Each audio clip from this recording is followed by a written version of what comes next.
Assalamualaikum warahmatullahi wabarakatuh. Perkenalkan, nama saya Edwin.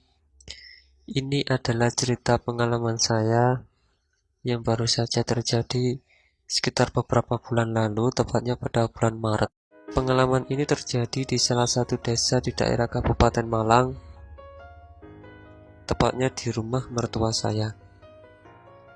Sekedar informasi, rumah mertua saya itu di bagian depan, bagian ruang tamu itu ada 2 kamar.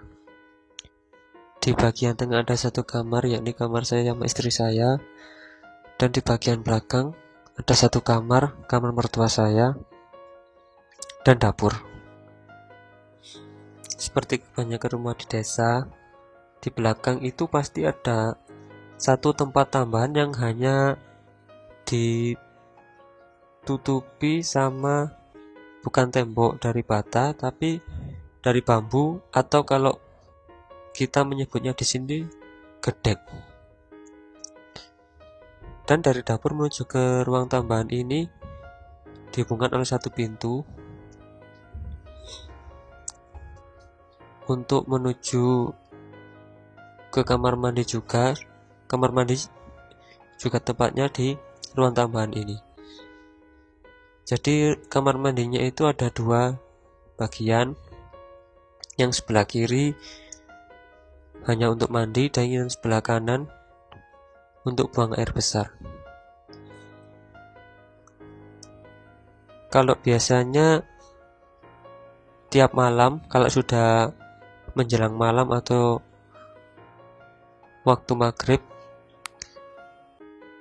orang rumah kalau ke kamar mandi itu nggak pernah ditutup pintunya, soalnya tidak ada penerangan dalam kamar mandi. Jadi penerangan hanya ada di luar, di depan kamar mandi. Jadi kalau mau buang air kecil atau buang air besar itu pintunya tidak benar ditutup, karena kalau ditutup pasti akan gelap gulita. Di samping kamar mandi ada perkakas-perkakas untuk panen kebun, dan ada tempat untuk cuci piring, ada panci-panci besar untuk hajatan, dan ada tempat pembakaran yang biasanya untuk memasak pakai kayu bakar. Di belakang itu, belakang rumah sebelah kiri dan belakang rumah itu adalah kebun tebu. Jadi rumah sebelah kiri, dari kiri sampai ke belakang itu dikelilingi sama kebun tebu. Oke, ceritanya waktu itu sekitar pukul 1:30 dini hari, saya terbangunkan oleh istri saya yang ingin pergi ke kamar mandi untuk buang air kecil. Karena merasa ingin buang air kecil waktu terbangun, saya menyusul untuk ke kamar mandi. Istri saya memakai kamar mandi yang sebelah kiri, dan saya memakai kamar mandi yang sebelah kanan. Tak lama suara menyiram air dari kamar mandi istri saya terdengar, yang menandakan bahwa dia sudah selesai dengan urusannya. Tak lama setelah itu, saya menyusul istri saya menyudahi urusan untuk buang air kecil, dan langsung menuju ke kamar tidur. Waktu saya masuk kamar, saya udah melihat istri saya tidur menghadap tembok membelakangi saya. Karena udah memastikan hal itu, saya langsung menutup pintu dan mengunci pintu. Tapi sebelum saya menyusul untuk tidur, saya meminum air yang memang sudah saya siapkan tiap malam sebelum tidur, biar kalau pas haus atau pas malam kebangun karena haus itu gak perlu ke dapur untuk ngambil air minum. Di tengah saya meminum air, saya terkejut sama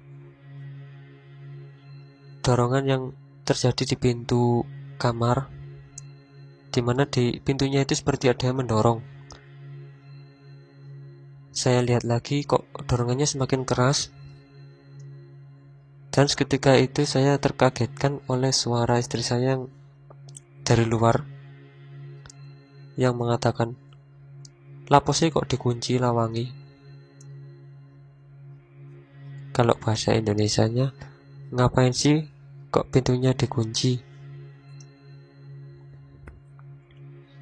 Sontak saya buka pintu, buka kunci. Saya melihat di situ ada istri saya. Dia langsung masuk kamar dan naik ke atas kasur. Penuh tanda tanya. Saya masih tidak habis pikir. Perasaan tadi dia sudah tidur membelakangi saya. Tapi kenapa kok tiba-tiba dia datang dari luar? Setelah itu saya langsung nutup pintu. Pintu saya tutup, saya kunci. Saya langsung pergi tidur. Akan tetapi ya, seperti yang mungkin saya pikirkan, saya nggak bisa tidur karena masih memikirkan hal itu.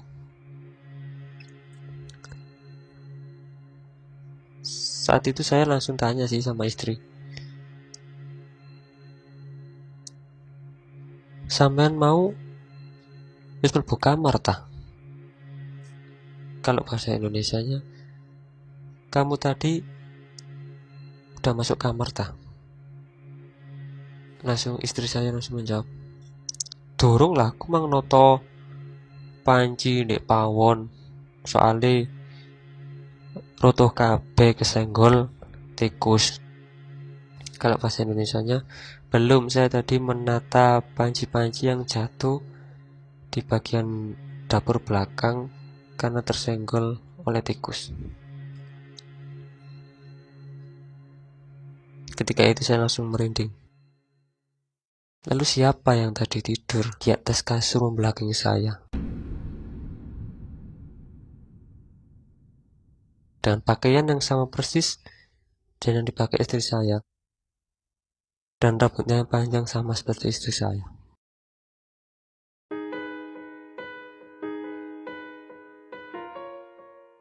Mungkin itu yang bisa saya ceritakan di cerita pertama saya di podcast Desi.IC.